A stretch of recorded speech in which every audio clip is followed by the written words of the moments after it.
So there is something so inherently interesting about confidence is that um, people are naturally confident. Like kids are naturally very confident until it gets snatched from them, and they get hammered insecurities in them. Until that particular point, everyone used to be inherently so fucking confident.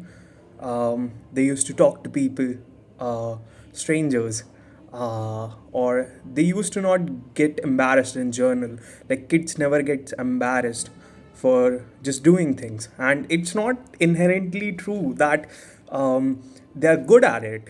They just do stuff for the sake of doing it, and I think that is the part of people which they need to reconnect with if they want to be inherently confident in life, because there is this myth which is hammered into them, or there is this inherent belief, especially in the people who are similar to my age, that once they have achieved everything in life, or they have achieved a lot, which is that arbitrary concept or a place in life, and then they will be a lot more confident, and everything will be solved somehow, and they will start to be not be antisocial anymore, or they will start to engage in life, they will start to interact with people a lot more, and they won't isolate themselves that much.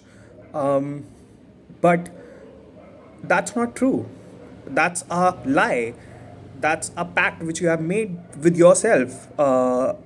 Because that is living a provisional life. Like life hasn't started, and you are in this um, waiting room of life, and you are somehow not supposed to live it. You're supposed to wait for a specific moment in time, and somehow you are incapable of doing everything, or a bunch of these things, or changing these beliefs at the same time while you are doing those things.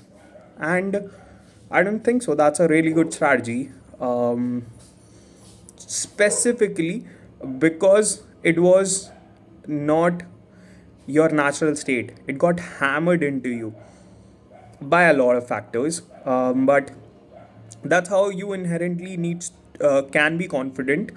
And there are certain things which can portray a lot of confidence. I can tell you, like trigger, like correcting your posture, making eye contact, this and that. You have seen hundreds of tutorials or YouTube videos of that, but they don't do anything for you, because you're performing to be somebody, right? And most of us, it emotionally tiring when you're performing. That's why, if all your focus is on yourself, that what this person is thinking about me right now, let me control this situation. So all you're going to be is anxious and try to control things with words, and that just that exuberates anxiety, not confidence, inherently, in subtle motions, in terms of your body language. And if you're calm at your core, and if you have realized this, that my inherent state is confidence, and my inherent state is that I'm flawed, and it is very okay. So does everyone else. So that's how you usually becomes, and that's a more deeper and better way to become confident, rather than going through an entire fucking journey, which probability is very low. And it's not like you're not going to get there. There is also this myth that if I'll stop being anxious or stop being miserable, I won't get successful. This entire red pill industry thrives on that. But that is also not true, because people like people. And if you are inherently a confident person, you are going to need to interact with a lot of other people who are very interesting. And if you are content in yourself, if you are very satisfied with yourself, and you are not constantly in your brain, then you will be able to figure out a lot of things about other people, like what they want, and then you can charge money to them, or you can ask them for opportunities, and inherently, or study them or know them by talking to them, and then you will know what they want. So you can exchange, like, okay, I think you want this, and I can bring this to you, and in return I will want this kind of growth or that kind of that position.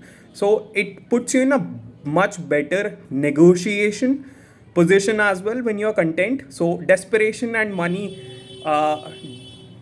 actually, women and money both hate desperation, or people in general hate desperation. So which the money or the hyper materialistic approach to confidence brings, it brings a lot of desperation. And uh, people have this myth that once I will go through that, and I will get to a certain level, then I won't be desperate. But you'll be around people who have much higher wealth or much better looks or much better communication, and you will still feel the same kind of person, because what you're looking for, it's not outside you. It's, and it sounds like a cliche that it's inside you, but that is inherently true, that it's not outside you. It can't be solved, it's your problem.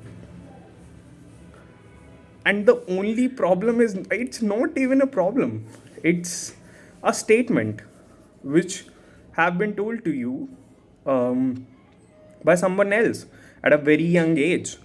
All the flaws, that you need to be shamed about everything, or a lot of things about you, but you don't need to be ashamed uh, for anything, for that matter. And now there is this statement, but I am there is this is hyper generalized statement, and you need to have shame. It's a good mechanism to tie the society together.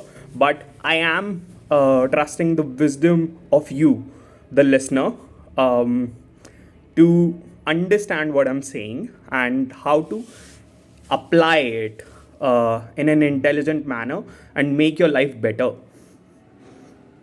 Thank you.